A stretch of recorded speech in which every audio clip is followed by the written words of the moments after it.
absolutely vile, disgusting, weird, bonkers book, but it will destroy you. So just keep that in mind. Hello and welcome back to the 12 Days of Creepmas. I'm really gonna miss saying that when this is all over. But today I wanted to do something a little different. Every year I make videos about the best books that I read. Earlier this year I ranked some of the books that I read. Today I wanted to provide you with a list of books that really surprised me this year. Some of them are new authors that I've been introduced to. Some of them I just connected with the characters in some way. Some of them had deeper meanings that I wasn't expecting. And some of them just made me experience something completely new, whether that be a good thing or a bad thing. Don't get me wrong, these are all good books. Like, this is a list of good books that I have here. And so these aren't necessarily my favorite 5-star books that I read this year, but they're books that resonated with me in some way. And so I guess that's what I wanted to talk about today. I'm very curious of your guys's books like this too. So leave them down below if you would like, you know, any book that just was introduced to you, that was a new book that you think is worth checking out, maybe isn't your 5-star best book you've ever read, but still worth reading and still did something for you that no other book has. Okay, so let's begin. I'm really excited for this. I think this will be fun. I do have a lot of books to go through, so I'm gonna try to just go through Speedy Gonzales, get through these, okay? So the first one is Dead Inside by Chandler Morrison. As you can tell, I quite enjoyed this book. This is an extreme horror book and like one of the more disturbing books that I read. It has some pedophilia in there and some other disturbing things. I'm not going to go too into detail, but I think that at its core, it's a beautiful story. I know it's weird. I'm really enjoying these really disturbing books, but under the surface, I find something beautiful in them. And that's what I found with this one. I think at its core, it's really a story about finding the people that you fit in with and maybe feeling like an outsider most of your life and that you don't fit in, and then maybe finding someone that you feel like you can connect with in some way. And so for that, I really appreciated this book. I think probably most of us as horror lovers felt like that at one time or another. You know, our genre is often looked down upon, and it's always like, oh, you read that, you watch that. I'm sure you guys know what I'm saying. So especially growing up, because things were a lot different when I was younger. What am I, 100? What is happening? But you get what I'm saying. That's why I really enjoyed that one. The next one I have here is Lucy Foley's The Guest List. And this one I just picked up at random. I had no idea what to expect from it, and I was invested in this book. I thought it was written extremely well. It's less action-based and more character-based. So there's a ton of character development in there. It's just about this wedding on this small island, and you get to learn a lot about the characters, and maybe at the end there's some sort of like whodunit kind of stuff. But a slow burn, but I think worth the read. 100%. This one, Ira Levin, I always say his name wrong. This Perfect Day. So this is the writer of Rosemary's Baby. And I picked this one up and I had a blast with this one. I loved it. It's a science fiction story about this, what do they call themselves? The family.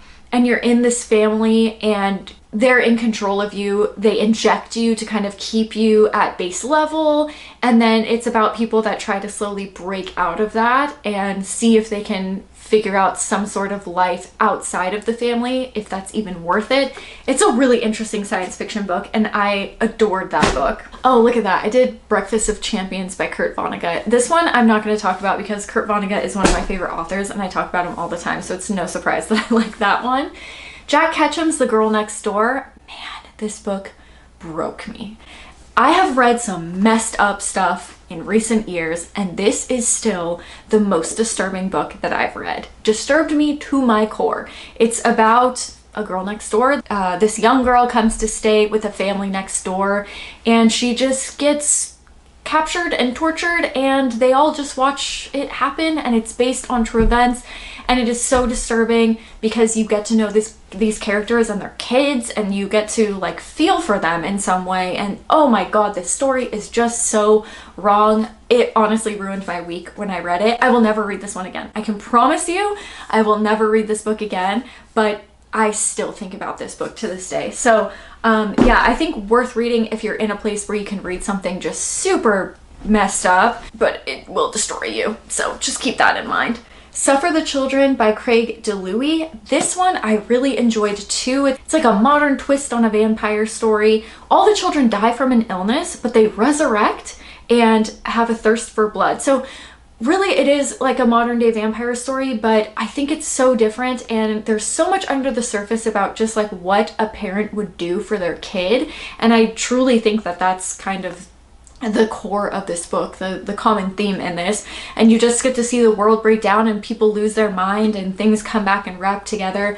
It was a great read. I really enjoyed this, and actually still the only book that I've read from him. So I would love to pick up more of his work as well. And another one that I've talked about quite frequently are these Murder in the Mix cozy mysteries.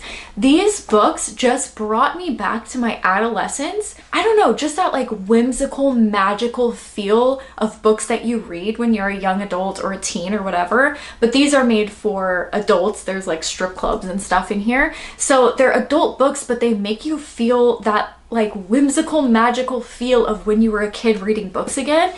And these just did something to my soul, and I love these, and I think there's like 50 of them, and I guarantee you I will read all 50 of them one day because I just think they are so fucking cute. It's just a baker and she solves a murder in town. It's just, you know, your typical cozy mystery, but they have done something to me, and I didn't even know I liked cozy mysteries until I picked them up. So very thankful for those, and I'm always thankful when I get introduced to something even that I don't think that I'll like, but I loved those. And you can call me as lame as you want, I don't care.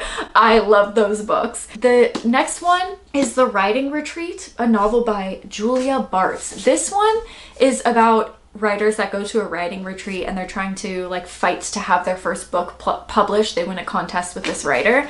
But the reason I connected with this story, and I'll admit I didn't connect with everything in the story, there are definitely more social commentary stuff in here, and like that's fine, but the reason I connected with this book so much was because it's about a woman in her 30s who just doesn't have her shit together. It was just so refreshing reading that, because I feel like a lot of the times we read books about characters in their 20s that are just kind of figuring life out, and it's so refreshing being a woman in her 30s and reading about another woman in her 30s that's like just getting her career started, just getting her life together, just figuring things out.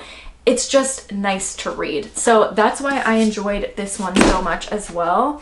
I have a few others here. Cows. Yeah, this was another extreme horror book.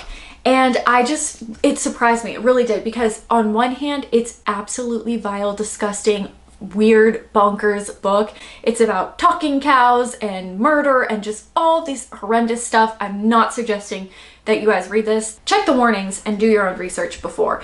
But Cows really surprised me because I had heard how vile the book was, and it wasn't until I read it that I was like, but there's stuff under here though. I mean, I get it, but I do also think that it's kind of a shame when people are like so focused on the gross stuff that the underlying meaning gets a little bit lost. But I also enjoy it because I feel like I connected with the book in a way that maybe some people didn't. Yeah, so the book just feels like it has like a little special place in my heart. Not the best book I've ever read, extremely gross and disturbing, but there is a lot under the surface that I've really enjoyed digging for and, you know, trying to uncover.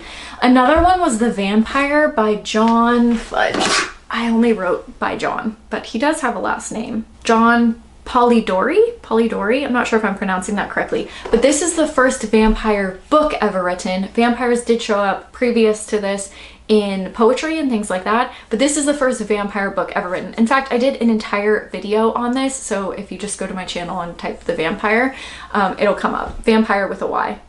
Pyre. But it was so cool to just see where this legend of vampires began, and the vampire in the story is much different than you would expect your typical blood-sucking vampire to be, but he also does have a lot of the same characteristics as vampire, cunning and manipulative and things like that. And so it was really cool to see kind of the differences and similarities between a vampire that was written so long ago. Let me find when this book was written. It was written in 1819. So it's so cool to see a book that was written so long ago that obviously has influence on many other novels that involve vampires coming after it, but then also the differences between them as well. So I really thought that that was neat to kind of jump into and see. I love seeing where things began. So that was really cool. And then the last one that I want to talk about, which I can't actually find right now, is The Story of the Eye, because this book was really freaking intriguing to me. This one is by, I know his name, but I don't want to pronounce it incorrectly. Bataille? Is it Bataille?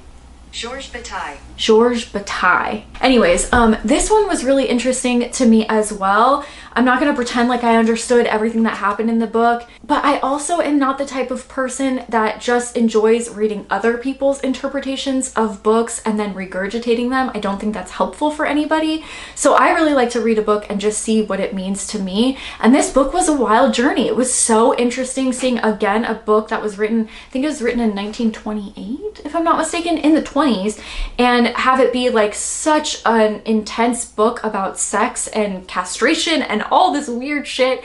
And it was a wild ride. And so yeah, I actually really enjoyed that one as well. That one's not an extreme novel or a horror novel or anything like that, but there definitely are more extreme, like I said, castration and stuff that happens in the book. So it's not for the faint of heart either. But those are the books that I've read this year that maybe weren't my 5-star best books I've ever read, but were books that I thought were interesting enough to make a full video on. So I would love to hear your guys's books that you feel the same way about. You get what I'm saying. I will see you tomorrow with another Creepmas video.